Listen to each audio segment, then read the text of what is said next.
গত ১.৫ বছর থেকে বেশি সময় আমার হাঁটতে অনেক কষ্ট হতো। সার্জারি হওয়ার পর এখন এপ্রিলের ২০ তারিখ আমি ১ মাস ২০ দিনে আল্লাহর রহমতে এখন ভালোভাবে হাঁটতে পারি।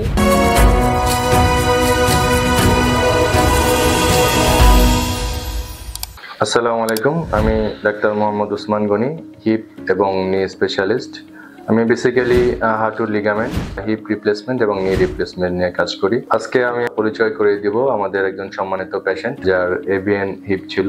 তো হিপ জয়েন্ট এভিএন, যেটা আমরা জানি যে হিপ জয়েন্ট যে ফিমোরাল হেড থাকে হিপের, তো সেই ফিমোরাল হেডটা নষ্ট হয়ে যায় এবং যে অ্যাসিটাবুলাম থাকে সেটারও একটা কম্পোনেন্ট নষ্ট হয়ে যায় এবং সেকেন্ডারি অস্টিওআর্থ্রাইটিস হয়, যেটা রোগীর জন্য খুব পেইনফুল এবং কষ্টদায়ক হয়, যা তার জীবনযাত্রার মানকে বেশ মারাত্মকভাবে ব্যাহত করে। আমাদের এই পেশেন্ট মুস্তাইনা আপার কাছ থেকে শুনবো তার হিপ জয়েন্টের অপারেশন পূর্ববর্তী কি এক্সপিরিয়েন্স ছিল আর হচ্ছে অপারেশনের পরে তার এক্সপিরিয়েন্সটা কি ছিল।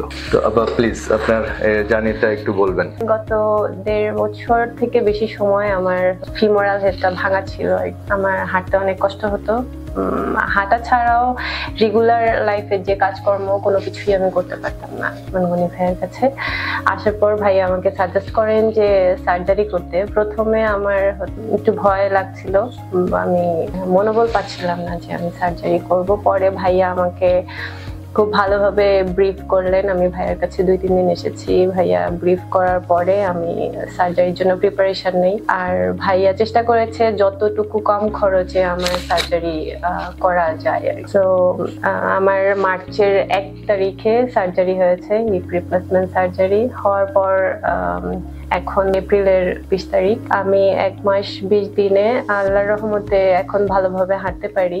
ভাইয়ার উসিলায় বলা যায় কিংবা আল্লাহর সাহায্যে আমি এখন পুরোপুরি ভাবে হাঁটতে পারি। আর আমি নর্মালি রেগুলার লাইফে যা করতে হয় একজন গৃহিণীর, রান্না বান্না থেকে শুরু করে ঘরদোর সমস্ত কাজকর্ম করা সবই ঠিকঠাক ভাবে করতে পারছি। কিন্তু আমি এখন কোনো প্রবলেম ফেস করছি না। গত ১.৫ বছর যাবত ফিমোরাল হেড ভাঙা অবস্থায় ফেস করছিলাম। সার্জারির পর থেকে এই প্রবলেমটা আমি আর খুব একটা ফেস করছি না। আর আল্লাহর রহমতে আমার সেলাইও খুব তাড়াতাড়ি শুকিয়ে গেছে। উইদিন 14 ডেজ আমার সেলাই শুকিয়ে গেছিল। তো সবকিছুই চিন্তা ভাবনার থেকেও ভালো রেজাল্ট পেয়েছি আর কি। তো আপনার কাছ থেকে আমরা বেশ ভালো পজিটিভ রিভিউ পেলাম। এক্ষেত্রে আমি কিছু জিনিস নোট করতে চাই, সেটা হচ্ছে যে একজন পেশেন্টের সুস্থতার জন্য শুধু একটা পারফেক্ট সার্জারি না, এর সাথে পেশেন্টেরও কিছু কন্ট্রিবিউশন থাকতে হয়। যেমন যাদের বডি ওয়েট কম তাদের আউটকাম ভালো হয়, তো এটা ওনার জন্য খুব পজিটিভ ছিল। তো আমাদের সাজেশন থাকবে, কারো যদি ফিমোরাল হেড এভিএন থাকে, কারো যদি হিপ বা নি রিপ্লেসমেন্টের প্রয়োজন হয়, অবশ্যই তারা যাতে অপারেশনের আগেই চিন্তা ভাবনা করেন যাতে ওজনটা কম থাকে এবং অপারেশনের পরও যাতে ওজনটা না বাড়ে, এদিকটা খেয়াল রাখবেন। আরো একটা পজিটিভ দিক যেটা মুস্তাইনা আপা কমপ্লিট করেছেন, সেটা হচ্ছে অপারেশন পরবর্তী যে নির্দিষ্ট এক্সারসাইজ করতে হয়, ব্যায়ামগুলো করতে হয়, তো সেগুলো উনি পুঙ্খানুপুঙ্খভাবে নিয়মিতভাবে ফলো করছেন, ওগুলো কমপ্লিট করার চেষ্টা করেছেন। তো আমি আপনার কাছ থেকে এটা জানতে চাই যে আপনার তো অপারেশনের আগে অনেক চিন্তা ভাবনা ছিল, শুধু আপনি না, বাংলাদেশে অধিকাংশ রোগী যাদের ফিমোরাল হেড এভিএন থাকে বা কোনো ফ্র্যাকচার থাকে যার জন্য আমাদের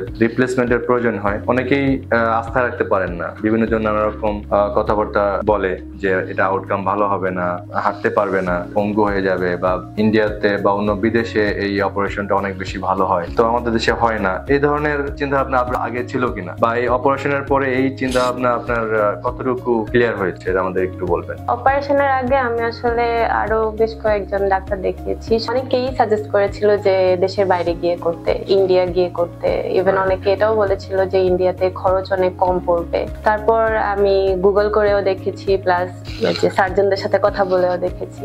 আমি এখানে এসে ওসমান গনি ভাইয়ের কাছ থেকে অনেক পজিটিভ ভাইব পাওয়ার পরেই আমি গুগল করে দেখলাম যে ইন্ডিয়াতেও এটার কস্ট অনেক বেশি পড়ে, প্লাস আমাদের থাকা খাওয়া, তারপরে সেখানে আসা যাওয়া, সেটারও একটা আলাদা কস্ট থাকে অপারেশন ছাড়াও। আমি সাজেস্ট করব যাদের এই প্রবলেমটা হচ্ছে, এটা আসলে অনেক বড় একটা প্রবলেম, লিড করা খুবই টাফ হয়ে যায়। আমি সাজেস্ট করব যারাই ভয় পাচ্ছে বা চিন্তা করছে দেশে চিকিৎসা ভালো হবে না, তাদেরকে সাজেস্ট করব দেশেই করানোর চেষ্টা করতে। দেশের চিকিৎসা এখন অনেক উন্নত, সেই সাথে ডাক্তাররাও খুব ফ্রেন্ডলি কাজ করেন। ইভেন আপনি যদি চান আপনাকে খুব ভালোভাবে ব্রিফ করবে, আপনাকে সাহস দিবে।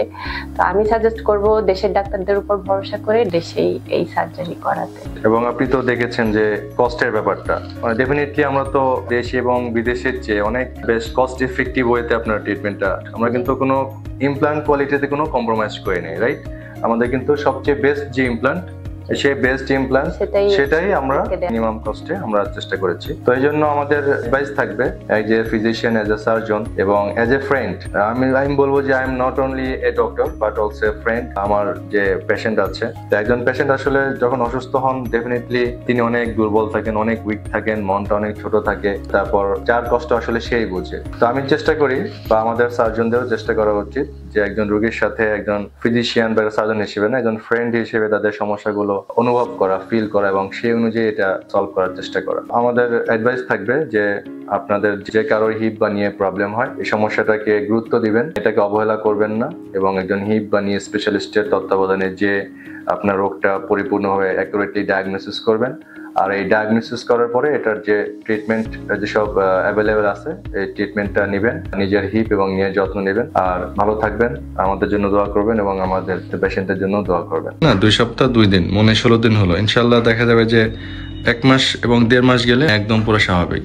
বাসায় ওয়াকার নিয়ে বেশি বেশি হাঁটেন, আপনি চাইলে 1 মাস পরেও কাজে যোগদানও করতে পারবেন। ওয়াকার নিয়ে হাঁটেন, দেখি এখন নর্মালি হাঁটেন, হেঁটে ওদিকে যান, ডানে যান।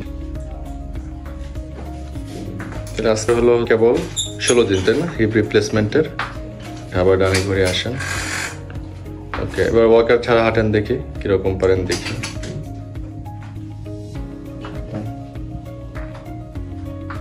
আমার দিকে চলে আসেন তো, খুবই ভালো। আপনার তো গেট প্যাটার্ন একদম ভালো আছে এবং নর্মাল আছে। হ্যাঁ, ওকে, আবার হেঁটে যান, ঘুরে চলে যান।